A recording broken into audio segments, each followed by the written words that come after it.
एक क्रिश्चियन होने के बावजूद भी ये लड़का मरने के बाद में खुद को नर्क में पाता है, जहाँ पर करोड़ों की संख्या में लोग तड़प रहे थे। आखिर कौन सा गलती जॉन ने किया था जिसे वह अनजान था, जिसकी वजह से वह खुद को नर्क में तड़प रहे लोगों के मध्य में पाता है।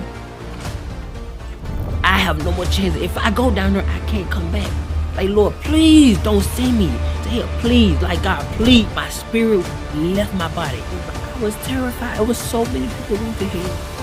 ये गवाही है अमेरिका के रहने वाले जॉन ब्लैक की, जिनका पालन पोषण उनकी आंटी ने किया था, क्योंकि बचपन में ही इनके माता पिता दोनों की मृत्यु हो चुका था। इनके अंकल और इनके आंटी के 3 और बच्चे थे और उन्हीं के साथ जॉन ब्लैक का भी पालन पोषण हुआ था। बचपन से ही जॉन को अच्छी शिक्षा मिलने की वजह से उन्होंने डिसाइड कर लिया था कि वह आगे चलकर एक शिक्षक बनेंगे। शुरुआत से ही उनकी आंटी ने उनके एजुकेशन को अधिक महत्व दिया और जॉन को सपोर्ट भी किया ताकि वह आगे चलकर एक टीचर बन सके। इसलिए जॉन भी अपने एजुकेशन को अच्छा बनाए रखने के लिए और एक अच्छा टीचर बनने के लिए वह कड़ी मेहनत करता था। अध्ययन के साथ साथ जॉन को स्कीइंग करने का भी शौक था। एक दिन जब वो स्कीइंग कर रहे थे, तभी गिरने की वजह से उनके दोनों घुटनों पर चोट आ गई। जब उन्हें हॉस्पिटल में ले जाया गया, तब डॉक्टर ने उनके सर्जरी करने के लिए उन्हें बोला गया। उसके घुटनों में आए चोट की वजह से उसे बहुत ही सारी समस्याओं का सामना करना पड़ा। उसके इस दुर्घटना की वजह से उसके अंकल और उसकी आंटी बहुत ही ज्यादा परेशान हो गए थे। जब उसकी आंटी उसे देखने के लिए अंदर आती है, तब वो देखती है कि जॉन बेहोश पड़ा हुआ है। तब उस समय सभी नर्स और डॉक्टर्स उस रूम में आते हैं और उसका जांच करने लग जाते हैं, लेकिन उस वक्त उनको लगता है कि सब कुछ नॉर्मल है। लेकिन कुछ ही समय के बाद में जब जॉन को होश में आया, तभी अचानक ही उसके चारों तरफ धुंधला होने लगा। तभी सारे नर्स और डॉक्टर्स उसी रूम की ओर भागने लगते हैं। तभी जॉन अपने आप को पाता है उसका शरीर अभी भी नीचे है, लेकिन उसका आत्मा ऊपर की ओर उठने लग रहा है। वह इसी हालत में वह जोर जोर से चिल्लाने की कोशिश भी करता है, लेकिन किसी ने उसकी आवाज को नहीं सुना। तभी अचानक ही वो अपने आप को एक गहरे गड्ढे में गिरते हुए पाता है, जो पूरी तरह से अंधकार से भरा हुआ था और तेज गर्मी से भरा हुआ था। उस गड्ढे में गिरते ही जॉन ने बहुत सारे लोगों के रोने की आवाजें और भयानक चीखों को सुन पा रहा था। जैसे जैसे गहराइयों में जाता है, उसे और भी लोगों के रोने और चिल्लाने की आवाजें उसे सुनाई देता है। लेकिन अब जो देखने वाला था, उसे देखकर उसकी आंखें फटी के फटी रह गई, क्योंकि अब वो बहुत सारे लोगों को देखता है जिन्हें जलते हुए एक आग के कुंड में डाला गया था और उन्हें कुछ आत्माएं पीड़ा दे रहे थे। यह दृश्य उसके लिए बहुत ही भयानक था, क्योंकि वो कुछ भी समझ में नहीं पा रहा था कि उसके साथ में ये क्या हो रहा है और आखिर क्यों इतने सारे लोगों को आग में और इस कुंड में जलाया जा रहा है। जॉन ने बताया कि उस जगह में अलग अलग खंड थे, जिनमें अलग अलग लोगों को रखा गया था। वो स्थान पृथ्वी से कई गुना बड़ा था और उस स्थान में हर एक कोने पर लोग ही लोग थे जो उस भयंकर आग में जलाए जा रहे थे। वो स्थान जलते हुए कोयले और नुकीली चट्टानों से बनी हुई थी, जो पैरों पर कांटों के समान चुभते थे।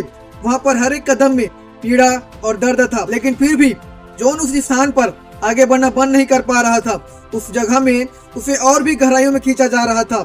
हर तरफ बस आग ही आग था और लोगों की दर्दनाक चिल्लाहट थी। उस स्थान पर कोई भी बाहर नहीं निकल सकता था और न ही उनका पीड़ा कम होता था। जॉन ने देखा कि कैसे उन आत्माओं को अलग अलग तरीके से पीड़ा दिया जा रहा है, जो अत्यंत ही क्रूर और भयानक था।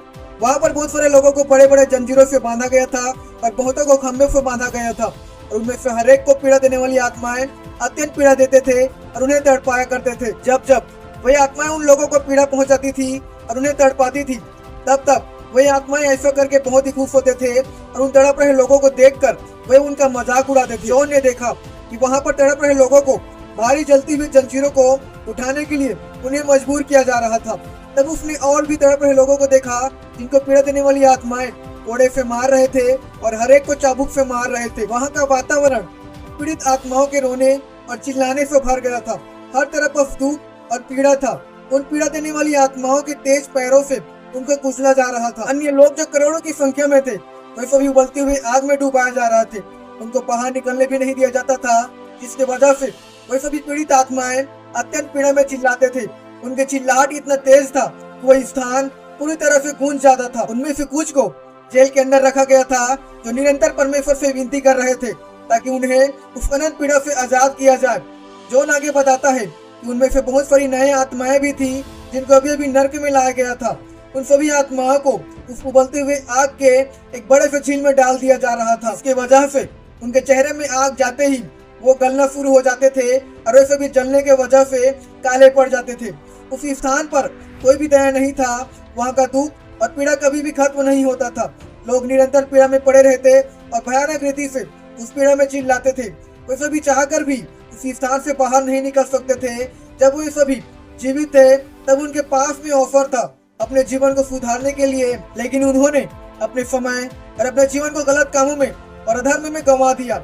इसलिए आज ये सारे के सारे लोग इस नरक में तड़प रहे हैं। आगे जॉन ने बताया कि जैसे जैसे वो आगे बढ़ता वैसे ही अलग अलग तरह के लोग उसे दिखाई पड़ते थे जो नरक में तड़प रहे थे, लेकिन जिसे वो नरक में देखता था उसे देख वो भय से कांप जाता था। जब उसने देखा कि बहुत सारे लोगों को एक पिंजरे में कैद एक आग में उनको निरंतर जलाया जा रहा है और उन्हीं सारे लोगों के बीच में उसने एक ऐसे व्यक्ति को देखा जिसके विषय में बहुत सारे लोग जानते हैं। उसने उस पिंजरे में फेमस एक्टर चैडविक बॉसमैन को देखा जो अत्यंत पीड़ा में पड़ा हुआ था और दर्द से चिल्ला रहा था।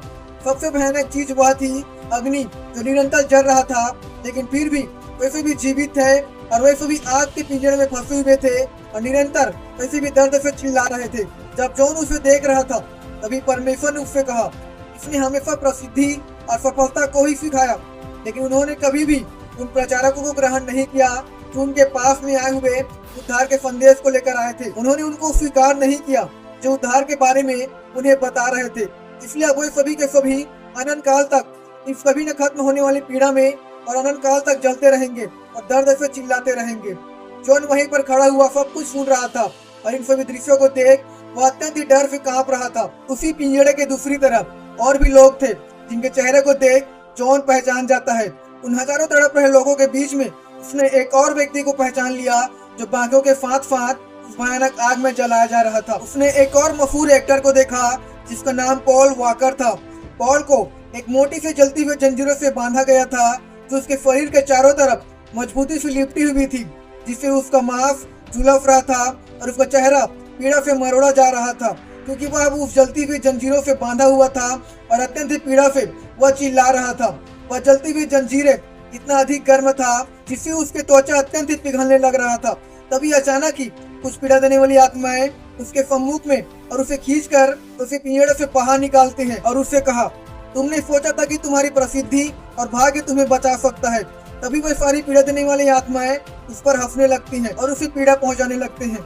जॉन इन सभी दृश्यों को देखकर भय से कांप रहा था और उनकी पीड़ा को देखता रहा। पिंजड़े में जितने लोग तड़प रहे थे उनके दर्द और उनके चिल्लाहट अनंत काल के लिए था। जितने लोग नरक में तड़प रहे थे अब उनके पास में न तो पश्चाताप करने का अवसर था और न ही उनके पास उद्धार प्राप्त करने का दूसरा अवसर था।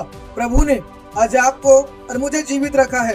उसने एक और अवसर दिया है कि हम अपने जीवित रहते हुए अपने अपराधों को छोड़कर और अपने गलतियों को सुधार कर प्रभु यीशु मसीह पर विश्वास करके जो एकमात्र उद्धार का मार्ग है उस पर विश्वास कर एक नया जीवन का शुरुआत करे और परमेश्वर के राज्य का भागी हो जाए जिसमें अनंत काल का जीवन है। इन सारे दृश्यों को बताने के बाद में कुछ समय के बाद जॉन अपने आप को उसी हॉस्पिटल के कक्ष में पाता है जहाँ पर उसका इलाज चल रहा था। जैसे ही जॉन होश में आया उसका हृदय तेज धड़क रहा था और उसका पूरा शरीर पसीने से भीग चुका था क्योंकि जो उसने अनुभव किया है उससे उसका पूरा सोच और उसका जीवन ही बदल गया।